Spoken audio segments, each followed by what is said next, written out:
तो दोस्तों स्वागत है आप सभी का एजुकेशन कैट 6 में। चलिए, energy is future, make it bright. एक ऐसी एनर्जी की बात करते हैं जो कि आपके फ्यूचर को ही ब्राइट करने वाली है। जी हाँ, हम बात कर रहे हैं एनएचपीसी में आई हुई नई रिक्रूटमेंट को लेकर। 401 पदों की टोटल वैकेंसी है। जो भी छात्र एलिजिबल है आवेदन जरूर कीजिएगा। अब यहाँ पे आपको बता दें कि ये एनएचपीसी है क्या। तो भारत सरकार की मिनी रत्न कंपनी है, national hydraulic power corporation India. जी हाँ दोस्तों, ये ट्रेनी इंजीनियर की वैकेंसी निकाली है। बिल्कुल सुन लीजिएगा, ये ट्रेनी इंजीनियर रेगुलर वैकेंसी है और ये परमानेंट जॉब है। जी हाँ दोस्तों, ट्रेनी इंजीनियर और ट्रेनी ऑफिसर की भी वैकेंसी है, जहाँ पे 50,000 से लेकर आपका 1 लाख तक का सैलरी अपडेट किया गया है। तो सुनहरा अवसर है आप छात्रों के लिए जो कि यहाँ पे आवेदन करना चाहते हैं। बिल्कुल आपको बता दें कि ये जो नोटिफिकेशन जारी किया गया है दोस्तों, ये थ्रू गेट 2022 यूजीसी नेट अगर आपने दिया है 2021 दिसंबर वाला और जून 2022 वाला, तो आप यहाँ पे बिल्कुल आवेदन कीजिएगा, आपके लिए सुनहरा अवसर है। या फिर आपने क्लैट 2022 का एग्जाम दिया है पीजी के लिए, सीए है, सीएमए है, स्कोर आपके पास है उसका, तो आप जरूर यहाँ पे आवेदन कीजिएगा। अब मैं यहाँ पे एलिजिबिलिटी क्राइटेरिया आपको बताने जा रहा हूँ, ध्यान से सुन लीजिएगा। पहला पोस्ट है आपका दोस्तों ट्रेनिंग इंजीनियर का सिविल में, जहाँ पे आपकी सैलरी 50,000 की है, प्लस अलाउंस आपको मिलेगा as the from the government of India की तरफ से, एनएचपीसी की तरफ से। मिनी रत्न कंपनी है, आप चेक कर सकते हैं इसको यहाँ पे। और मिनिमम क्वालिफिकेशन है कि बीटेक है आपका सिविल में, या फिर आपने बीएससी इंजीनियरिंग कर रखा है सिविल में, और 60% के साथ आपका डिग्री है, तो वो आप यहाँ पे जल्दी आवेदन कीजिए। 30 साल तक का एज क्राइटेरिया है, 136 पोस्ट सिविल वालों के लिए है, और कैटेगरी वाइज सीट भी आप चेक कर सकते हैं। ठीक है, ट्रेनी इंजीनियर का ही पोस्ट है इलेक्ट्रिकल में। अब यहाँ पे जो छात्र आवेदन करेगा उनका भी सैलरी 50,000 प्लस होगा अलाउंस के साथ, आसपास 75,000 के आसपास सैलरी बनेगी आपको इन लोगों की। ठीक है, फुल टाइम बीटेक चाहिए आपका इलेक्ट्रिकल में, लेकिन इलेक्ट्रिकल के अलावा यहाँ पे electrical and electronics, power system, high voltage power engineering में भी अगर डिग्री है 60% के साथ, then you can also apply for this post. 30 साल एज क्राइटेरिया है, 41 टोटल पोस्ट है, कैटेगरी वाइज सीट चेक कर सकते हैं। तीसरा पोस्ट है ट्रेनी इंजीनियर का मैकेनिकल में। तो जो भी छात्र बीटेक है मैकेनिकल में, या बीएससी इंजीनियरिंग है आपका मैकेनिकल में with the 60%, then you can go apply for this post. या फिर mechanical production, thermal, mechanical and automation engineering में आपका डिग्री है, तो आप भी अप्लाई कर सकते हैं। टोटल वैकेंसी 108 है, 30 साल तक का एज क्राइटेरिया है जनरल के लिए, लेकिन ओबीसी SC ST वालों को छूट मिलेगा इन सब में, और कैटेगरी वाइज अपना सीट चेक कर सकते हैं।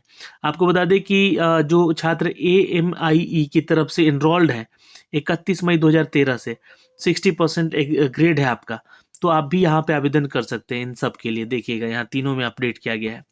अगला पोस्ट है ट्रेनी इंजीनियर का ही है, और ये फिनांस के लिए, माफ करेंगे, ये ट्रेनिंग ऑफिसर का पोस्ट है यहाँ पे फिनांस में। यानी कि अब यहाँ पे आपसे जो डिग्री मांगी जाएगी, ये सीए का स्कोर कार्ड होना चाहिए किसी भी इंस्टीट्यूट से जो कि चार्टर्ड अकाउंटेंट ऑफ इंडिया आपको वो अप्रूव करती है। ICWA या CMA की तरफ से आपका जो है कोस्ट अकाउंट्स ऑफ इंडिया की तरफ से आपका डिग्री होना चाहिए, यानी कि आप पास होना चाहिए उनके एग्जाम्स को। 50,000 प्लस अलाउंस आपको सैलरी मिलेगी। 30 साल एज क्राइटेरिया है, 99 पोस्ट है यहाँ पे। कुछ बैकलॉग वैकेंसीज भी हैं, तो आप कैटेगरी वाइज सीट चेक कर सकते हैं कितनी वैकेंसी यहाँ पे अपडेट की गई है। ठीक, तो इसके लिए आप आवेदन कर लीजिएगा। ट्रेनी ऑफिसर का पोस्ट है HR में, यहाँ भी 50,000 प्लस अलाउंस आपको मिलेगा, जो भी यहाँ पे आपको अपडेट किया गया है। फुल टाइम जो है आपके पास डिग्री होना चाहिए, फुल टाइम रेगुलर 2 ईयर का पोस्ट ग्रेजुएट डिग्री, यानी कि HR में, या फिर पोस्ट ग्रेजुएट डिप्लोमा है, post graduate program in management with the specialization in human resources. HR यानी कि ह्यूमन रिसोर्सेज में आपका डिग्री है, या मैनेजमेंट आपने किया है ह्यूमन रिसोर्सेज में, या लेबर रिलेशन में, या इंटरनेशनल रिलेशन में, और ये सारे डिग्रीज आपके जो है AICTE अप्रूव्ड है, then you can go apply for this post. Total 14 ही वैकेंसी है, 30 साल का एज क्राइटेरिया है, आप यहाँ पे कैटेगरी वाइज टोटल चेक कर सकते हैं। या फिर आपका जो है मास्टर डिग्री है सोशल वर्क के लेकर, तो आप भी आवेदन कर सकते हैं, AICTE अप्रूव होना चाहिए। या फिर आपका फुल टाइम रेगुलर डिग्री है मास्टर में HR को लेकर, तो आप यहाँ पे आवेदन कर सकते हैं आप भी यहाँ पे। तो ये सारी है, लेकिन ध्यान रखिएगा कैंडिडेट को 60% मार्क्स के साथ यहाँ पे डिग्री मास्टर डिग्री पास होना ज़रूरी है, पीजी डिप्लोमा है तो भी यहाँ पे। ओके, एक पोस्ट और है ट्रेनी ऑफिसर का, जो कि लॉ के लिए है। यहाँ पे full time regular graduate degree मांगा जा रहा है, डिप्लोमा प्रोफेशनल है यहाँ पे, है ना। लॉ का एलएलबी का आपने डिग्री कर रखा हो 3 साल का, या फिर 5 साल का इंटीग्रेटेड कोर्स कर रखा है विद 60% मार्क्स, तो आप यहाँ आवेदन कर सकते हैं। 3 सीट है यहाँ पे, 30 साल का एज क्राइटेरिया है, और इसके लिए आप यहाँ आवेदन कीजिएगा। बाकी जो कैटेगरी में छात्र हैं, पीएच कैटेगरी से आते हैं, उनके लिए भी यहाँ पे सीट रिजर्व है, टोटल 16। ओके, अब ये तो हो गया आपका दोस्तों number of seat, qualification, age criteria, salary. अब फाइनली यहाँ पे सिलेक्शन की बात करते हैं। देखिए, सिलेक्शन क्राइटेरिया यहाँ पे दिया गया है, आप भी छात्र देखें इसको। Selection procedure for the trainee engineer civil, electrical and the mechanical, इनके लिए जो है आपके पास गेट का स्कोर कार्ड 2022 का होना चाहिए, ठीक है। और marks and will be the provisionally selected the extended offer of the appointment the provisional basis पे। मतलब कि यहाँ पे आपके पास सेलेक्टेड गेट का स्कोर कार्ड होना चाहिए, सेलेक्टेड है आप, ठीक है, और आपके पास ऑफर ऑफ अपॉइंटमेंट है, तो आप यहाँ पे आवेदन कीजिएगा, ठीक। अब यहाँ पे देखिए, सिविल इंजीनियरिंग में आपका जो है कोड है दिया गया सीई है, मैकेनिकल वालों के लिए एमई है, इलेक्ट्रिकल वालों के लिए डबल ई है, ठीक है। और आपका जो है जो गेट का पेपर है, इन सभी कैटेगरी में होना चाहिए, मतलब सिविल वालों का सिविल में, मैकेनिकल में जितने भी अदर जो डिसिप्लिन वाले छात्र हैं उनका मैकेनिकल में, और इलेक्ट्रिकल के साथ जो अदर डिसिप्लिन वाले छात्र हैं उनका इलेक्ट्रिकल इंजीनियरिंग में क्या गेट का स्कोर कार्ड होना चाहिए। 2022 का ही ये होगा, तो आप यहाँ पे अप्लाई कर सकते हैं। फॉर ट्रेनी ऑफिसर फाइनेंस को लेकर आपके पास जो है ऑफर ऑफ अपॉइंटमेंट या फिर ऑन प्रोविजनल बेसिस पे सीए या सीएमए की पास होने का सर्टिफिकेट यह होना चाहिए। तो ये यहाँ पे एनएचपीसी जो है as per the merit basis पे आपको यहाँ पे सेलेक्ट करेगा, उसी के आधार पे, जो कि इंटरमीडिएट और फाइनल एग्रीगेट के साथ स्कोर कार्ड यहाँ पे लेकर आएंगे, उन्हीं के आधार पे आपका चयन भी किया जाएगा, ठीक है। और for the training officer HR के लिए देख सकते हैं यहाँ पे लेबर वेलफेयर पर्सनल, या फिर मैनेजमेंट इंडस्ट्रियल रिलेशन, या labour and the social welfare human resources में, जी हाँ, आपने यूजीसी नेट क्वालिफाई किया है, पेपर कोड 55 है इसका, then you can apply for this post. तो ये तो हो गया सिलेक्शन प्रोसीजर आपका। क्वालिफिकेशन क्राइटेरिया की बात हमने आपको सारा डिटेल बता दिया है, और जो छात्र लॉ के लिए हैं यहाँ पे उनका क्लैट 2022 का एग्जाम क्लियर होना अनिवार्य है, तो यहाँ से आप लोग भी चेक कर सकते हैं, ठीक है।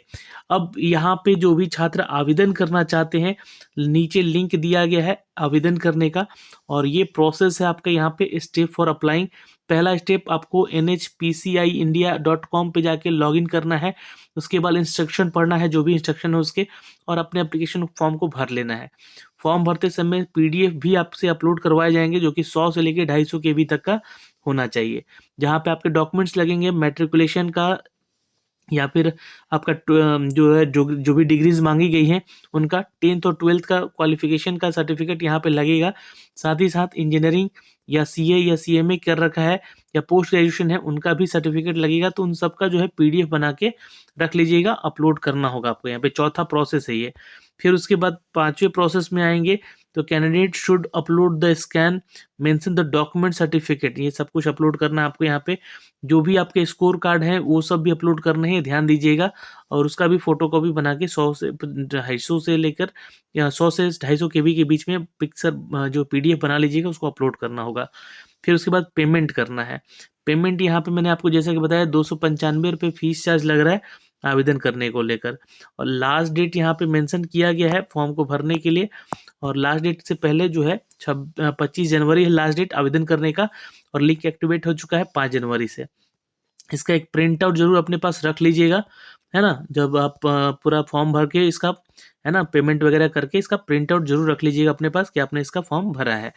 और यहाँ पे ध्यान दीजिएगा, अप्लीकेंट जो application registered with the invalid GATE 2022 registration number UGC NET December 2021 June 2022 merge cycle application number, ये सब कुछ आपको यहाँ पे अपडेट करना है ना। और उसका फोटो कॉपी भी अपलोड करना है यहाँ पे, ठीक है। ये सारी बातें यहाँ पे दी गई है। ओके, तो ये सारी जानकारी है यहाँ पे। और ये आप लोग जो है अपने पास जितने भी डेटाज हैं यहाँ पे मांगे गए हैं, इसको फिलअप करके आवेदन ज़रूर कर लीजिएगा। ओके, तो मेरे ख्याल से यहाँ पे मैंने आपको सारी जानकारी अप टू डेट कर दी है। फिर भी अगर कोई आपका डाउट है यहाँ पे, देन यू कैन आस्क, नीचे कमेंट सेक्शन में कमेंट करके ज़रूर पूछ लीजिएगा, है ना? जो छात्र यहाँ पे कैटेगरी में आते हैं, वो अपना कैटेगरी सर्टिफिकेट भी अपलोड करना होगा, ध्यान दीजिएगा। चाहे आप ओबीसी हैं, एससी एसटी हैं या ईडब्ल्यूएस हैं या पीएच कैटेगरी से आते हैं, तो आपका यहाँ पे सर्टिफिकेट भी लगेगा इन सब में, ठीक है? तो आशा करते हैं कि आपको ये सारी जानकारी समझ में आई होगी। कोई भी डाउट हो कमेंट सेक्शन में कमेंट ज़रूर कीजिएगा। जय हिंद।